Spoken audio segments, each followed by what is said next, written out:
चलिए इस वीडियो में हम लोग देखेंगे कार्बनिक यौगिकों का संरचनात्मक निरूपण, यानी वो जो कार्बनिक यौगिक होते हैं उसको किस किस रूप में रिप्रेजेंट करते हैं अपन लोग, है ना। तो दो प्रकार से अपन उसको निरूपित करते हैं। एक होता है संरचनात्मक सूत्र के रूप में, दूसरा होता है त्रिविम सूत्र के रूप में। ठीक है, तो अपन अभी संरचनात्मक सूत्र पढ़ने वाले हैं।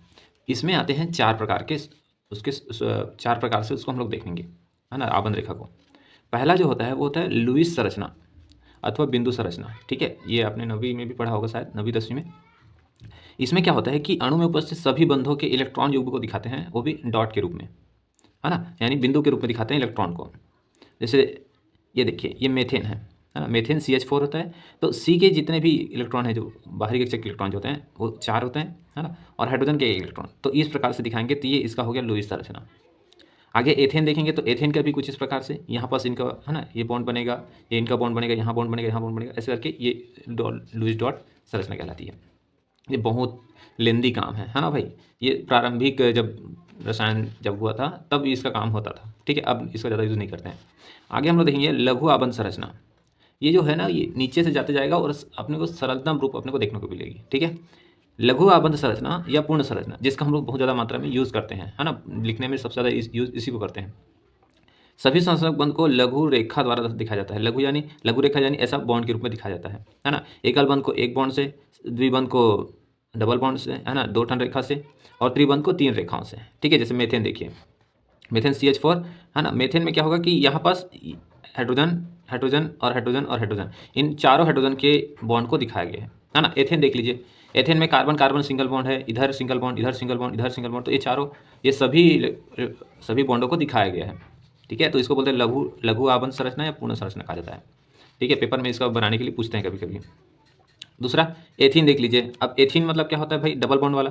तो carbon to carbon double bond रहेगा, है ना, एक हाइड्रोजन इधर और एक हाइड्रोजन इधर। ठीक है, इधर भी एक, इधर भी एक, तो 4 हाइड्रोजन हो गया, है ना, और 2 कार्बन और इसी बीच में डबल बॉन्ड। तो ये है एसिटिलीन, है ना, इनके बीच में ट्रिपल बॉन्ड होगा, तो 1 2 3, और इधर एक हाइड्रोजन और एक इधर हाइड्रोजन।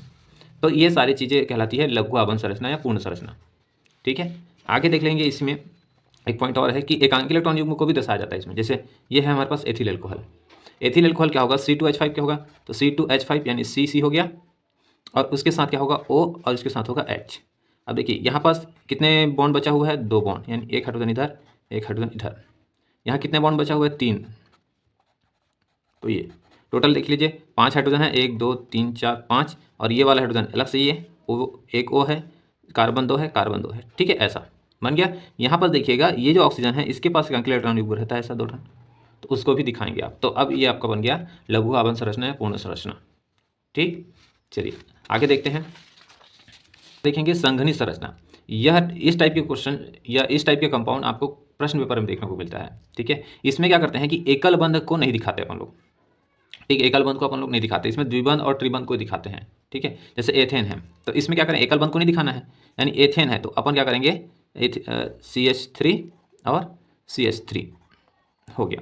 इसमें एकल बंध, इनके बीच में एकल बॉन्ड आने वाला है, तो अपन एकल बंध को दिखाने वाले नहीं है। ठीक है, जैसे एथीन है, अब इसमें एथीन में डबल बॉन्ड आता है तो डबल बॉन्ड को दिखाएंगे। अब इधर 2 हाइड्रोजन इधर आएगा तो H2, इधर हाइड्रोजन 2 आएगा तो H2, ये हो गया इसका। एथाइन अभी देखा ट्रिपल बॉन्ड होता है, तो इनके बीच में अपन ट्रिपल बॉन्ड बनाएंगे। इधर एक हाइड्रोजन आता है, एक हाइड्रोजन एक हाइड्रोजन, यहाँ पर सिंगल बॉन्ड है, सिंगल बॉन्ड को नहीं दिखाना है। अभी हमने देखा एथिल अल्कोहल को भी, यानी CH3 CH2 और ये OH, ऐसा।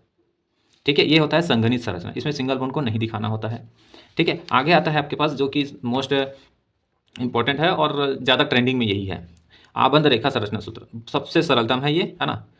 इसमें हाइड्रोजन और कार्बन को नहीं दिखाते हैं, है ना भाई, और केवल बंधों को जो जो बॉन्ड होगा उसी को बस दिखाना है, और वो भी टेढ़ी मेढ़ी यानी जिगजैग रेखाओं द्वारा दिखाएंगे। और जो जिगजैग रेखाएं होगी उसके टर्मिनल पर, यानी सिरे पर कौन होगा, सिरे पर होगा तो CH3 दिखता है आपको, यदि उसमें कोई क्रियात्मक समूह नहीं जुड़ा हुआ है। तो मैं क्या बोल रहा हूँ आप यहाँ देखिए जरा, ये है एथेन, है ना। एथेन में क्या होगा, एक लाइन, यहाँ पास क्या है, एक CH3, है ना, ये जो टर्मिनल है ना, टर्मिनल इसको बोलेंगे CH3, और ये इधर भी एक CH3, तो ये हो गया, है ना भाई। प्रोपेन कैसे बनाएंगे, प्रोपेन देखिए, प्रोपेन ज़्यादा अच्छा है ये। अब यहाँ पर देखिए, ये CH3 है, इधर क्या आएगा, ये CH2 हो जाएगा, और इधर CH3। ठीक है, तो ये CH2 CH3 CH2 CH3, ये क्या कहलाएगा, प्रोपेन कहलाएगा। आगे देखिए पेंटेन है, पेंटेन यानी 5 कार्बन, तो 5 कार्बन यानी 1 1 2 3 हो गया, 4 हो गया इधर, और ये 5, तो ये पेंटेन। पेंटेन को फिर से अपन अगर पूर्ण रूप में देखें तो CH3 CH2, यहाँ पर CH2, यहाँ CH2, यहाँ पर भी CH2 और लास्ट में क्या आएगा CH3 आएगा। तो इस प्रकार से इसको अपन देखते हैं आबंध रेखा संरचना सूत्र में। ठीक है, अब आप देखिए जरा, ये जो है आपका संघनित रूप, इसको कैसे देखेंगे? तो ये CH3 है। अब इसको आपको कन्वर्ट करना है किसमें? इस रूप में। ये हो गया आपके पास CH3, है ना, ये हो गया CH2 और उसके बाद नीचे में फिर CH2, ऊपर जाएगा आपके पास CH में, क्योंकि ये कोष्टक लगा हुआ है ना, कोष्टक लगा हुआ है मतलब ये अलग से इसके साथ बॉन्डेड है, ऐसा CH3। CH हो गया, CH के साथ आपके पास CH2 और उसके साथ CH3, ये ठीक है। तो मैंने आपको बताया कैसे होता है ये। ठीक है, अब देखिए ज़रा, अब आपका काम है कि इसको कैसे करेंगे। इसको आप इस रूप में, बड़े रूप में, या फिर इसको बोलते हैं पूर्ण रूप में कैसे दिखाएंगे। तो देखिए यहाँ पास क्या होगा, CH3, CH2, CH होगा यहाँ पर, देखिए CH3, CH2, क्योंकि कार्बन 4 बॉन्ड बनाता है, इसको ध्यान रखें एकदम से। ठीक है, यहाँ CH3 हो गया, यहाँ CH2 होगा, यहाँ क्या होगा C होगा, इधर CH3 होगा। अब यहाँ पर अब आगे देखिए, ये C है, C के साथ क्या जुड़ा हुआ है, ब्रोमीन जुड़ा हुआ है। अब ये देखिए 1 2 3 बॉन्ड हो चुका है, तो एक बॉन्ड हाइड्रोजन के साथ, कुछ ऐसे।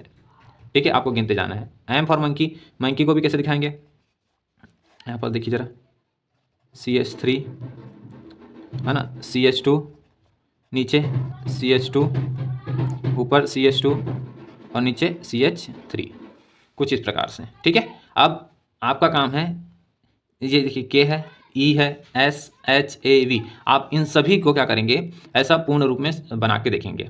आप जितना इसको बना के देखेंगे उतना ही जब आप IUPAC नामकरण पढ़ेंगे आपकी क्लियरिटी उतनी ज़्यादा रहेगी, आप अच्छे से बना पाओगे। ऑर्गेनिक केमिस्ट्री में जितना ज़्यादा आप ऑर्गेनिक कंपाउंड्स को बना कर देखेंगे, उनके साथ खेलेंगे, उनके साथ व्यवहारिक रूप से रहेंगे, उतना ही आपको सरल लगेगा वो। आगे हम लोग देखेंगे कि चक्रीय यौगिक जो होंगे, जैसे अपन देखते हैं ना कभी कभी, जैसे गोला गोला आता है ना, तो वो चक्रीय यौगिक को भी कैसे दिखाते हैं। इसमें ना हाइड्रोजन और कार्बन को नहीं दिखाते हैं अपन, CC बॉन्ड को ही दिखाते हैं चक्र में। ठीक है, देखिए इससे बात करते हैं, ये साइक्लोप्रोपेन, साइक्लोप्रोपेन को देखिए जरा, यहाँ पास क्या होगा, CH2 होगा, है ना, यहाँ पास क्या होगा, CH2 होगा, यहाँ पास क्या होगा, CH2 होगा। ऐसे क्यों होगा, क्योंकि इन्होंने 2 बॉन्ड बना लिया है, और 2 बॉन्ड क्या किसके साथ बनेगा, हाइड्रोजन के साथ होगा। तो ये है आपका उसका, है ना, ऐसे। कभी कभी अपने को देखने को मिलता है कुछ ऐसे, और ये बहुत बार देखने को मिलता है ना, इसको बोलते हैं साइक्लोहेक्सेन, है ना। साइक्लोहेक्सेन में क्या है कि यहाँ यहाँ यहाँ यहाँ यहाँ यहाँ सभी जगह क्या होता है, CH2 होता है। जैसे देखिए CH2, CH2, CH2, CH2, CH2 और ये CH2। ठीक है, कुछ इस प्रकार से देखने को मिलता है। एक हमारे पास बहुत फेमस होता है बेंजीन, है ना, बेंजीन आप जानते होंगे, कुछ इस प्रकार से। और यहाँ 1 बॉन्ड 2 बॉन्ड और 3 बॉन्ड, 3 बॉन्ड रहता है, डबल बॉन्ड, है ना। तो आप इसको कैसे बनाएंगे, तो यहाँ पर देखिएगा, इस कार्बन पर ध्यान से देखिए, यहाँ पर कार्बन है और इस कार्बन पर 1 2 और 3 बॉन्ड बन चुका है, यानी सिर्फ और सिर्फ एक हाइड्रोजन होगा इसके पास। तो ये ऐसा, और वैसे ही सभी के पास होगा। तो ये CH CH CH, है ना, CH और ये C और ये H, ऐसा, है ना। अब देखिए यहाँ पर डबल बॉन्ड बना हुआ है ऐसा, यहाँ पर डबल बॉन्ड बना हुआ है ऐसा, और यहाँ डबल बॉन्ड बना हुआ है ऐसा। तो ये है आपका बेंजीन का फॉर्म। ठीक है, आगे आप लोग प्रयास करेंगे ऐसे ही ढेर सारे, है ना। आप अपना प्रयास करेंगे, आपके लिए होमवर्क है कि आप अपना नाम लिखेंगे, है ना, और उसका आप पूर्ण रूप में बनाएंगे। उसके जितने भी हाइड्रोजन हैं, उतने ही जितने कार्बन हैं, सबको दिखाएंगे, जितने बॉन्ड हैं उसको भी। कैसे दिखाएंगे, एक एग्जांपल बताता हूँ आपको। जैसे मेरा नाम मान के चलिए राम है ना, तो राम कैसे लिखा है ये, तो ये देखिए, इसको आप ऐसे समझिएगा, है ना। आर हो गया, ये ए हो गया, है ना, और ये एम हो गया। तो देखिए आर कैसे होगा, यहाँ पास CH3, ठीक है, CH3 ऊपर आएगा आपके पास, यहाँ पास आएगा C। अब देखिए 1 2 3 बॉन्ड बन चुका है, यानी सिर्फ और सिर्फ CH आएगा। ऊपर में क्या आएगा, CH2 आएगा, क्योंकि 2 बॉन्ड है उधर। फिर साइड में भी CH2, क्योंकि यहाँ पे 2 बॉन्ड है। नीचे आएंगे तो यहाँ 3 बॉन्ड बन चुका है, यानी CH आएगा ऐसे, और एक आएगा इधर CH3, R बन गया। वैसे ही आप CH2 बनाएंगे, इस A को बनाएंगे, है ना, यहाँ। अब पहले कार्बन कार्बन को लिख दो भाई, और ज़्यादा सरल करना है तो, है ना। अब यहाँ पास कितना बॉन्ड बन चुका है, 3, तो एक एक हाइड्रोजन लगा दो। M फॉर मंकी, यानी C लिख दीजिए पहले, इधर C, इधर C, इधर C, है ना। अब बताइए, यहाँ पर CH2 आएगा, यहाँ CH2 आएगा, यहाँ CH2 आएगा, यहाँ CH3 आएगा, यहाँ CH3 आएगा। चलिए जल्दी से त्रिविम सूत्र को भी देख लेते हैं। त्रिविम सूत्र में क्या किया जाता है कि आपके जो ये जो मीथेन है, मीथेन अणु है, उसमें जो 4 हाइड्रोजन जो होते हैं ना, उसमें ना चारों हाइड्रोजन को अलग-अलग दिशा में दिखाया जाता है। देखिए, इसमें जो ये जो है ना, ये कागज़ के इस तल पे है मान के चलिए, और ये जो हाइड्रोजन है, वो जो होता है वो पीछे की ओर होता है, और ये जो हाइड्रोजन है वो हमारे सामने की ओर, है ना? यहाँ पास लिखा हुआ है कि, और इसको जो बोलते हैं ना, ये काला-काला जो दिख रहा है, इसको बोलते हैं वेज, है ना? ठोस वेज कहा जाता है। उस आबंध को दर्शाया जाता है जो कागज़ के तल के दर्शक की ओर, आपकी तरफ होता है ऐसे, सामने तरफ, है ना भाई? और है ना? तथा डैश वेज, जो ये जो डैश वेज है, वो क्या होता है, पीछे की ओर है, विपरीत दिशा में होता है, अर्थात दर्शक से दूर होते हैं। तो इस प्रकार से वो लोग अपन 3D में दिखाते हैं, ठीक है? तो यहाँ से आपका ये क्लियर होता है कि कार्बनिक यौगिकों को कैसे निरूपित किया जाता है। ये कुछ होमवर्क है, आप इसको बनाएंगे और प्रयास करते रहेंगे कि ऑर्गेनिक कंपाउंड आपसे दोस्ती कर ले और आप भी उनके साथ दोस्ती कर लो, जिससे आपकी पढ़ाई बहुत आसानी से होगी। ठीक, धन्यवाद।